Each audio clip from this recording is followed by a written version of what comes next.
Hello everyone, Paul with RGS Restorations, and today we have a Model 43 Winchester in for restoration, and this rifle has a few holes in it. When I say a few holes, that's an understatement. So we're going to show the welding, repair of the holes, we're going to show polishing it down, and we're going to show the bluing, and we're going to see what we all end up with when we're done. So with that being said, we're going to get into it.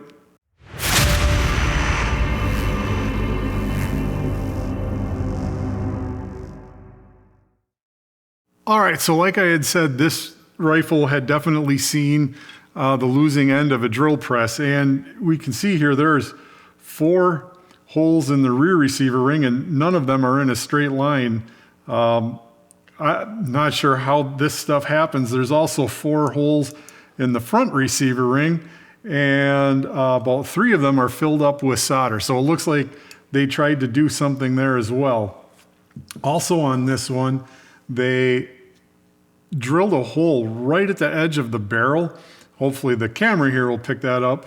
And we're definitely going to have to, when we weld this, we're going to have to remachine this because they're right at the edge of it there. I don't even know how they didn't.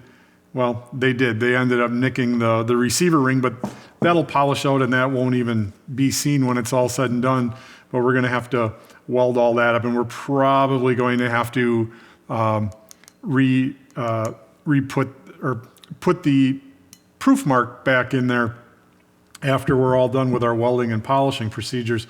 So just a quick, before I actually get into the welding and stuff, show how I do it. I'm going to use a 16th tungsten. We're going to TIG weld it.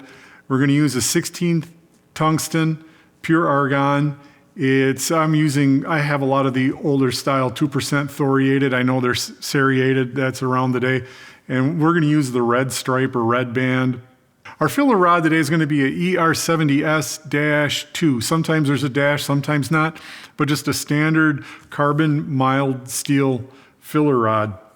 One thing I want to mention, I've tried a lot of things in the past with potentially like filling the holes if they're deeper and you don't want, you want to try to have something maybe stick up above the hole and weld it down. I've tried all kinds of things, different screws and all this.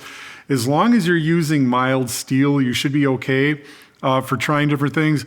Do not use plug screws that are intended, like firearm plug screws or scope mounting screws. The idea there to want to use it is obvious. It's, 648s, 356, 840s.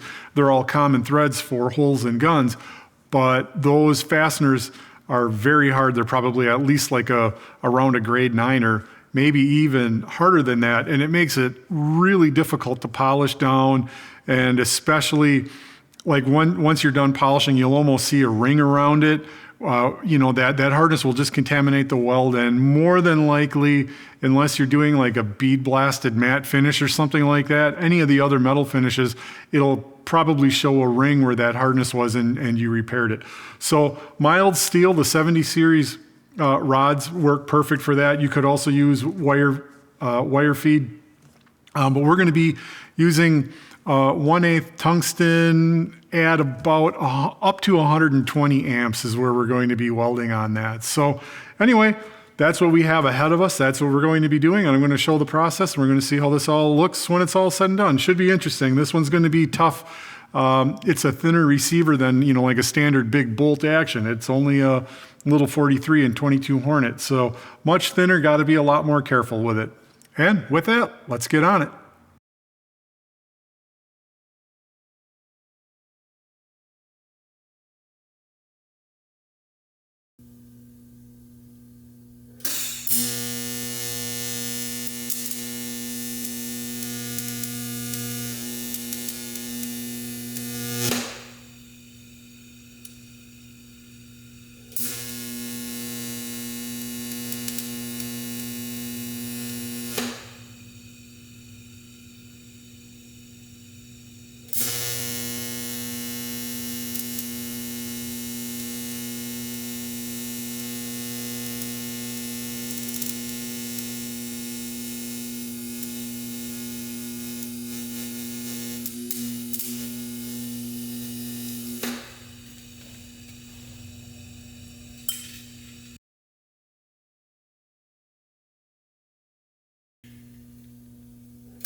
Moving on to the polishing, I am going to start with a pretty aggressive belt. That is a 60 grit belt. And you have to be extremely careful when you're working a belt that's that abrasive, because you can destroy anything that you're polishing as easy as you're going to remove any material. So it takes a very steady, firm hand and pressure to get the results that you're looking to get out of something that's that coarse and abrasive. So just, getting those down and working them down to a very close surface to the receiver, and then we will switch over our belt to a finer grit.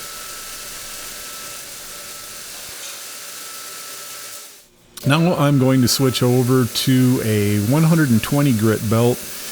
We'll be polishing the receiver down, making sure that we're very, very steady and very controlled, and using a couple different techniques and working it down. Now we're going to be actually polishing onto the receiver itself, and you can see there's a couple little spots that didn't quite get filled with weld, so we're going to fill that in and then refinish that back off. So now we have our two spots that I wanted to get corrected on the project re-welded, and you can see that those welds are there, and it's going to be, again, exactly as it was before. We're going to be working with the 120 grit and just keep working through each one very carefully, blending that all back in with the receiver. And I'm going to work through probably, like a 120. Well, I started with the 60, go to the 120, probably go, into the 240, and then up to a 320. And our final grit that we're going to work on that is going to be, our final polish will be at like a 400 for this whole project to mimic and duplicate the factory on it. So that's where we're going to finish it, with a 400 grit.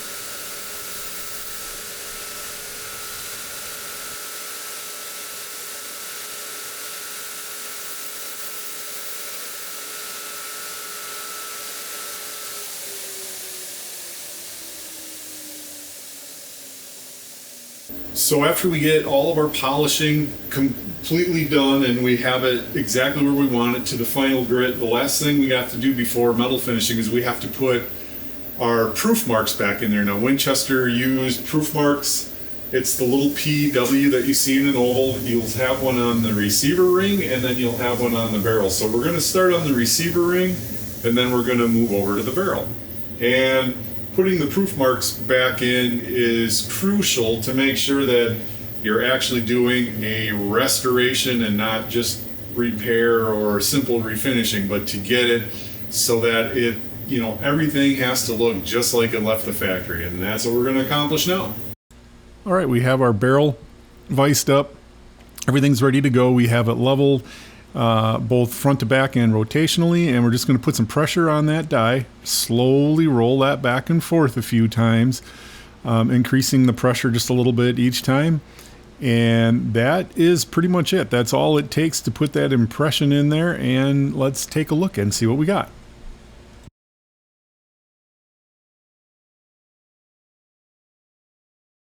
We have our barrel set up now, and we're going to roll mark the barrel, just the barrel portion, and same thing again, everything is all leveled, just a constant pressure, roll back and forth a few times, and pretty much exactly the same thing as last time. Let's take a look and see what we got. All right, so here we have our finished rifle. Unfortunately, I don't have the wood, or I would have put it in a stock, but sometimes this is just how they get sent to us. Overall, it's a pretty standard, straightforward job. I think everything turned out really well. You can see one spot where there was just a little tiny spot where it was I kept fighting it over and over and over again, where just a little blemish was sticking out in there. You're going to get that sometimes, especially when there's this much welding. This As you remember, there was 4 holes in the rear, 4 holes in the front, and then a big giant hole in the barrel. And that, so 9 holes in this tiny little area here is quite a bit. But I think it actually turned out very well for everything that we had. I showed you how I went through the welding process, and you were able to take a look inside the weld puddle. I think it was when I was welding either the front or the back, I can't remember. And then I showed, how we went and we polished everything and re-roll marking the proof marks in there, the Winchester proof marks. And then we just put the final bluing on it. And there we have it. And I'll get some pictures, some close-up kind of detailing the work, after is like it was when it started. But not that you want to necessarily weld up everything and anything you can, but it's just a normal part of doing a lot of restoration. Just kind of wanted to show a video on what can be done with welding. And for what we did here, this was TIG, Heliarc. I find that to be the best process for this type of work over any of the other ones, especially MIG. I would imagine a lot of people probably think, it's a little bit easier. The problem with MIG is it deposits the metal too fast and cools off too fast, and it leaves like some really hard spots, and it can get a little funny with metal finishing on that. So that's generally why I always prefer to use the Heliarc on there.